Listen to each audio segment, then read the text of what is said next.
Vision restoration therapy, VRT, is a non-invasive, non-surgical form of vision therapy. This therapy was developed by Bernhard Zabel, Ph.D. The phenomenon underlying the therapy is visual neuroplasticity. Description of therapy.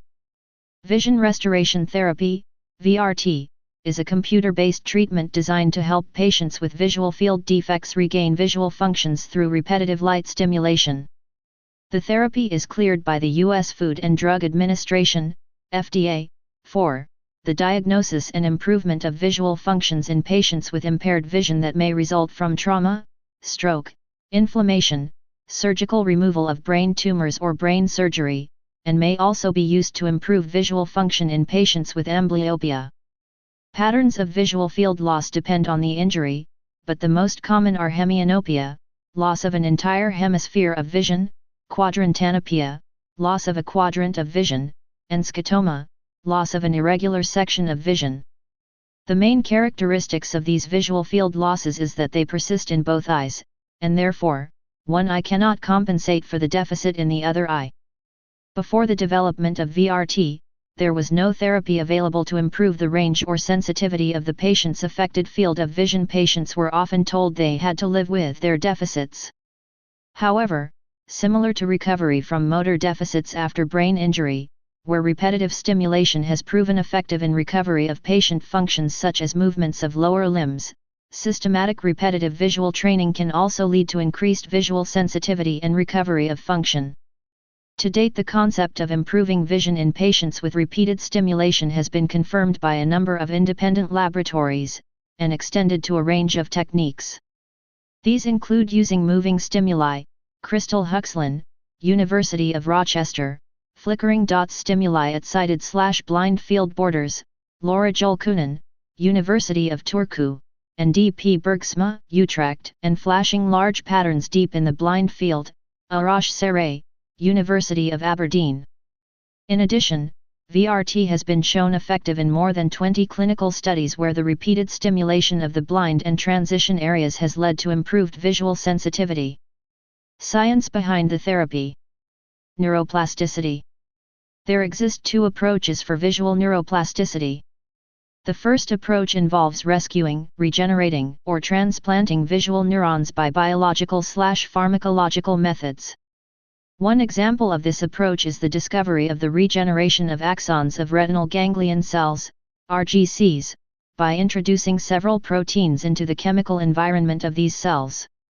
Some of these known proteins that induce axon growth of RGCs include laminin, GAP43 protein, fatty acid binding protein, calmodulin, alpha-cryostalin, IFN gamma, cyclin-dependent kinase inhibitor protein, beta-hemoglobin, 60S ribosomal protein, GAPDH, and ADP-ribosylation factor. The second approach involves improving visual functions by stimulating the associated neurons in either the blind region of the visual field through different pathways or by stimulating damaged areas of the border region. Biology of visual neuroplasticity. With visual neuroplasticity, reorganization of the physical structure of the brain occurs concurrently with reorganization of the visual system by new connections made by stimulated neurons. Using the imaging technique of fMRI, it was found that brain activity was altered after vision restoration therapy. This associates cerebral reorganization with VRT treatment. The cerebrum is involved with higher brain function, and one component of the cerebrum is the primary visual cortex. The primary visual cortex is a region in the occipital lobe that can be altered by neuroplasticity to create new neuronal pathways around damaged areas to help regain lost visual functions. Sensory visual information is sent from the retina of the eye to the lateral geniculate nucleus, LGN, in the thalamus, which relays the visual information to the primary visual cortex by the fibers of the optic radiation.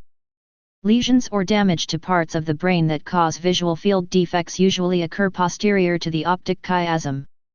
Although the exact mechanisms that underlie regaining visual field functions through visual neuroplasticity and VRT are not yet fully known, the reorganization of the primary visual cortex is thought to make new connections and pathways in the optic radiation to the LGN to help regain visual field functions. The stimulation of existing neurons near a damaged site in the brain can form new synapses with other functional neurons to help take on and compensate for the function lost due to the damaged neurons. This is what is theorized to occur during VRT treatment. Vision restoration therapy stimulates the retina of the eye using repetitive points of light that flash on a computer screen. These flashing lights are aimed to stimulate the border of the blind area of a patient's visual field. The repetitive stimulation is used to help promote visual neuroplasticity and ultimately make new neuronal connections to regain and expand the visual field. Process of therapy. VRT is a prescription therapy provided in the U.S. by Novavision Incorporated, headquartered in Boca Raton, Florida, U.S., and in Europe through its operations based in Germany and the U.K. VRT is designed to identify a patient's visual field deficit and provide customized therapy to improve vision using light-based stimuli programs. Patients undergo therapy in the comforts of their home due to it being a software-based therapy delivered to the patient's computer over the internet. Before the actual therapy, a diagnostic algorithm in the VRT program first maps the visual field and defines the areas of visual impairment.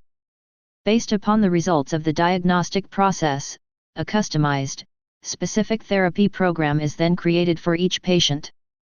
This first month of this customized therapy regimen is then delivered to the patient's computer over the internet and the patient can begin home therapy. A typical therapy schedule comprises 2 daily sessions of 20-30 minutes each. Session results are recorded and monitored. The therapy is monthly adjusted to the individual's therapy development.